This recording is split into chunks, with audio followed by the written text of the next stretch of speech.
varios casos en los que se demuestra que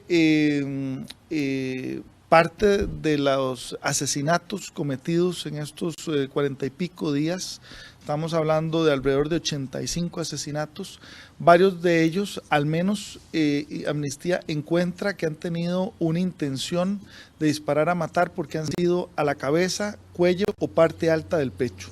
Todas zonas muy vulnerables y con un ángulo privilegiado. Cuando digo un ángulo privilegiado es de arriba hacia abajo, ¿verdad? Dando evidencia de que han sido ajusticiamientos extrajudiciales por grupos, y coincide nuevamente Amnistía con lo que dijo la comisión, con grupos parapoliciales, o sea, ligados al gobierno nicaragüense, y esto coincide con otra realidad también.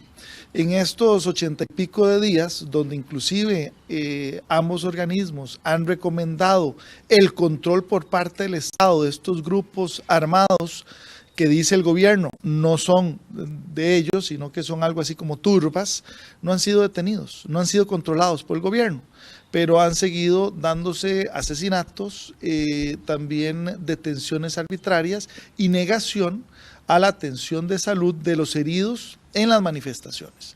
Todo lo que evidencia es violación sistemática de derechos humanos por parte del gobierno nicaragüense, lo cual desde mi perspectiva no solo es inaceptable, sino muy grave. Y esto no lo puede dejar pasar por alto la comunidad internacional, comenzando por el mismo área centroamericana, el SICA, el Sistema de Integración Centroamericana, por supuesto la OEA, donde está la Comisión Interamericana, pero ya es hora de que el tema tome dimensiones muy serias, y desde esa perspectiva Costa Rica tiene una serie de elementos desde el punto de vista de principios de política exterior que deberían de definir su actuar, y no solamente de alguna manera justificar que las decisiones de política exterior, que son soberanas de nuestro país, tengan que ser consultadas con otros miembros de la comunidad internacional. No, creo que ya es hora, y más Costa Rica con su autoridad moral, de que se tomen realmente no solo decisiones, sino posiciones en la comunidad internacional, porque ya la situación en Nicaragua claramente se salió de control. No hay voluntad de parte del gobierno nicaragüense de buscar entablar un proceso de diálogo democrático, sino que el objetivo, tal como se ha conocido internacionalmente, simplemente es que cesen las manifestaciones. Y esto más bien lo que está haciendo es alimentando que diferentes grupos, ya no hablamos solo de estudiantes, hablamos de campesinos, ambientalistas, trabajadores y el mismo empresariado, que en un principio estaba con Ortega, estén volviéndose cada vez más organizados y cada vez manteniendo mayor capacidad de convocatoria en términos de las protestas, o como ellos lo llaman, de los tranconazos. Bueno, precisamente a eso iba mi consulta siguiente, y es qué tan vinculante es el resultado de este informe que presenta Amnistía Internacional en la toma de decisiones de la comunidad internacional, como usted lo decía, en el SICA, y cuáles podrían ser esas acciones a seguir en este proceso. Bueno, vinculantes no son, pero generan presión especialmente al régimen de Ortega y a la comunidad internacional, que no puede seguir mirando hacia otro lado. Eso desde una perspectiva, por supuesto, fortalece los argumentos de el grupo de coalición organizada en Nicaragua, que venía ya desde hace muchas semanas denunciando esta situación, y que ciertamente lo que vemos con estos dos informes es que la situación era todavía más grave de lo que los grupos estaban denunciando. Con otro componente que me parece también importante agregar, habla de la urgencia de establecer procesos de investigación independientes sobre los asesinatos, sobre las detenciones arbitrarias y sobre la negación a los servicios de salud, igual que las diferentes acciones que han limitado a los medios de comunicación en su accionar, y en su principio también, diría yo, de libertad de prensa en un día tan importante como hoy. Eso es determinante. Entonces yo creo que va generando cada vez más indicios de la situación, y va fortaleciendo también los argumentos de la coalición nicaragüense en torno a las protestas. ¿Hay algún tipo de, no sé si se podría llamar sanciones a nivel internacional que se podrían tomar en contra del gobierno de Ortega en este caso? Mire, sí, pero tienen que venir de la comunidad internacional, tanto en el seno de la misma OEA como algunos otros foros internacionales que podría, desde mi perspectiva, fácilmente ser discutidos, por ejemplo, en el SICA. No creo que la CELAC tenga mucho que ver, pero sí creo que estos dos organismos deberían tomar cartas en el asunto, pero eso no exonera a cada gobierno de la región a definir una posición con respecto a Nicaragua, que puede ser desde llamar a consulta a sus embajadores, por supuesto, a hacer llamados y ofrecer buenos oficios de parte de los diferentes gobiernos para, digamos, facilitar o mediar en un proceso de diálogo que creo que ya debería de hacerse fuera de Nicaragua, porque creo que las condiciones internas de Nicaragua no están favoreciendo la posibilidad de que el diálogo se sostenga, no solo que se retome, sino que se sostenga para buscar una salida democrática a la situación que allí ocurre. Finalmente, don Alejandro, esto pone un poco más de tensión o en la relación entre Costa Rica y Nicaragua. Mire, yo diría que no, por dos razones. Primero, porque es una situación interna en la cual nosotros, como vecinos, no solo estamos preocupados, sino por eso decía, hay que definir una posición, pero también diría yo porque las relaciones con Nicaragua desde hace por lo menos 8 años no son las mejores.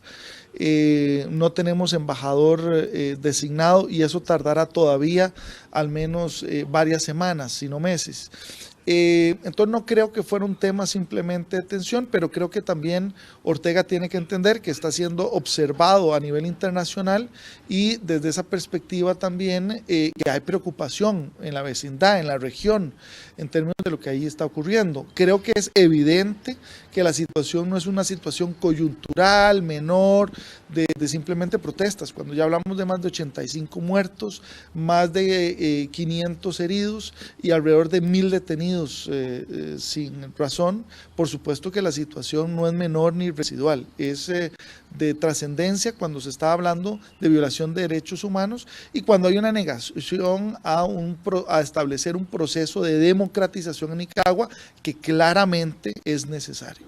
¿Y debería Costa Rica de liderar en la comunidad internacional todo este diálogo con respecto a Nicaragua, posibles sanciones y todo lo que usted mencionaba que se puede hacer desde la CELAC, desde el SICA, por ejemplo? Mire, yo creo que Costa Rica tiene una autoridad moral que no solamente su historia, sino sus principios de política exterior la facultan desde dos perspectivas. Una, facilitar ese proceso, no solo facilitar o mediar en ese proceso de diálogo, sino también desde un punto de vista regional, liderar medidas que claramente le queden claras al gobierno de Ortega en términos de las consecuencias que sus acciones internas le van a traer al gobierno sandinista. Cualquiera de las dos medidas que se tome, el país está no solo facultado, sino diría está legitimado para hacerlo. Mal haría en no hacerlo, en tratar.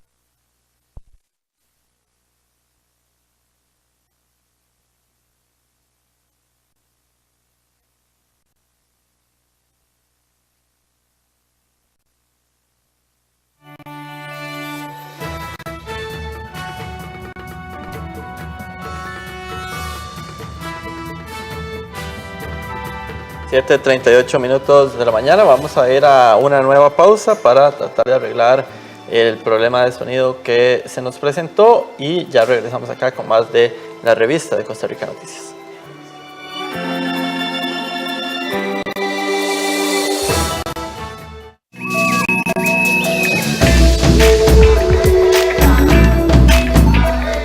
La urgencia que tuvimos de unir.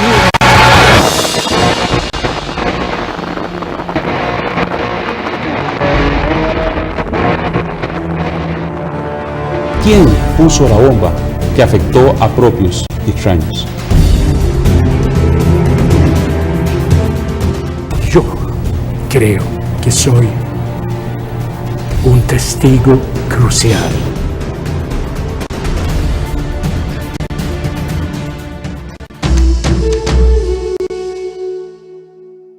¿Cuántos allí se han forjado un porvenir? No van a permitir verse perjudicados por unas leyes impuestas desde la comodidad de la corte. No he de confiar en nadie, ni en mi propio padre. ¿Por qué he de ser cortés con quien no tiene consideración hacia nosotros? Ha sentado a su hijo en el trono de España. ¿Dónde me habéis traído? Al mejor rincón de vuestro imperio. Carlos, Rey Emperador, todos los miércoles a las 9:30 de la noche.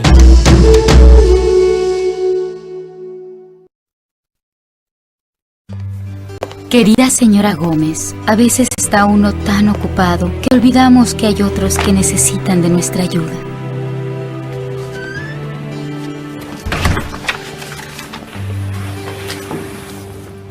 Practiquemos tu lectura, ¿sí? Tú puedes ver. El emperador les dijo que están a salvo sus todo. Muy bien, Miguel, gracias. Vanessa, sigues tú. En la costa podemos aprender acerca de las olas por los tesoros que existen. Estoy tan orgullosa de ti. ¡Mamá! Al tomarse el tiempo para enseñarle a leer a mi hija, se convierte en su héroe. Y en el mío. Marca la diferencia. Pásala. Un mensaje de la Fundación para una vida mejor.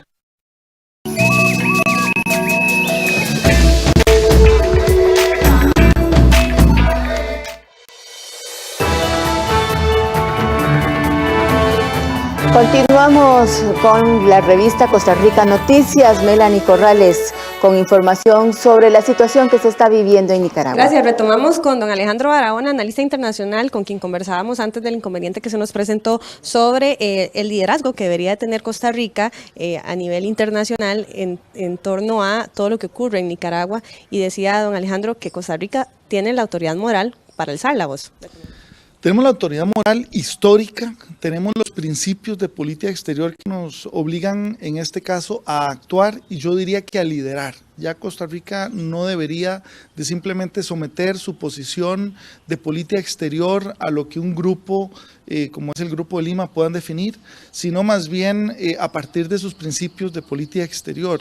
Creo que ya el gobierno ha tenido un tiempo para definir su posición y estudiar el caso, pero Costa Rica debería pasar de llegar tarde a las reuniones o no llegar a liderar esos encuentros previamente habiendo definido una posición y planteado cuál debería ser esta, en dos líneas. Una, el tema de ofrecer, mediar o facilitar un proceso de diálogo sostenido.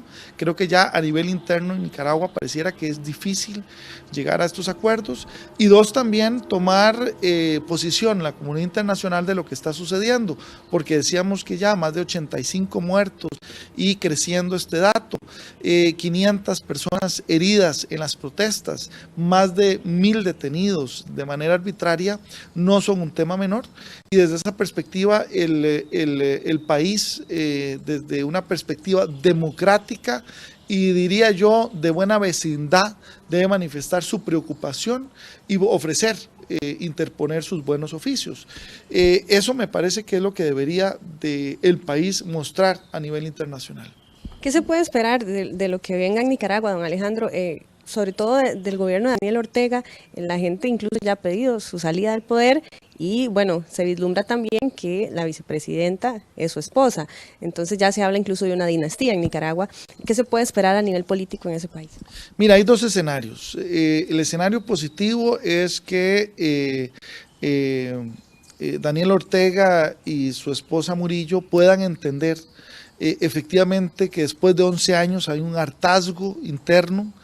Hay serios cuestionamientos también en materia de corrupción. Se le ha recortado muchísimo la cooperación internacional que en algún momento gozó de parte principalmente de Venezuela.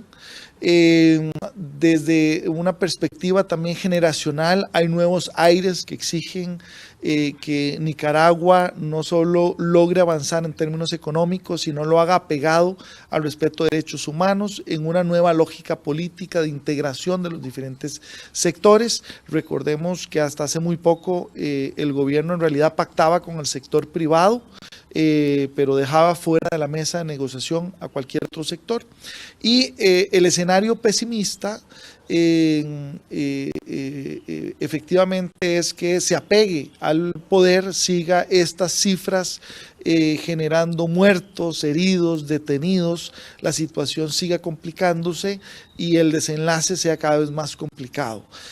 Una posición intermedia entre ambas es que se dé un proceso para retomar la democracia y el respeto a la institucionalidad pública en Nicaragua, que a todas luces se ha ido desmejorando en estos 11 años, y que efectivamente en ese proceso puede haber un periodo en el cual efectivamente se puedan organizar elecciones democráticas con observación internacional, y en el cual efectivamente digamos que todas estas fuerzas puedan canalizarse, estas fuerzas de protesta, de manifestación, puedan canalizarse en términos democráticos en una contienda electoral, o al menos en un calendario que debería retomar un fortalecimiento, como decía, de la institucionalidad de la democracia nicaragüense. ¿Causará más, Nicaragua causará más inestabilidad regional? Sí, claro, ya los indicadores, no solamente económicos, sino en general políticos de Nicaragua, que paradójicamente a principios de años se vislumbraban a ser muy positivos, ya se plantean en términos del impacto del crecimiento económico, de la generación de empleo, ya se habla de casi 470 millones de dólares en pérdidas durante esos 45 días de protesta, y por supuesto desde la perspectiva centroamericana, ha habido un debilitamiento del sistema de integración centroamericana por el papel o falta de liderazgo también de Nicaragua en participar realmente en un proceso como es o los procesos que lidera el sistema de integración centroamericana. Entonces sí, la respuesta es que sí, y por eso debe haber preocupación en Centroamérica y más allá de Centroamérica en el hemisferio. Muchas gracias, don Alejandro Barahona, por este amplio análisis que nos hacía en torno a la situación que vive nuestro hermano país vecino de Nicaragua. Compañeros, vuelvo con ustedes a la revista, ya tienen más. Muchas gracias a Melanie Corrales por esta información y a nuestro analista Alejandro Barahona. Indicarles a ustedes que la ministra de Hacienda y el presidente de la República, Carlos Alvarado, firmaron ayer una directriz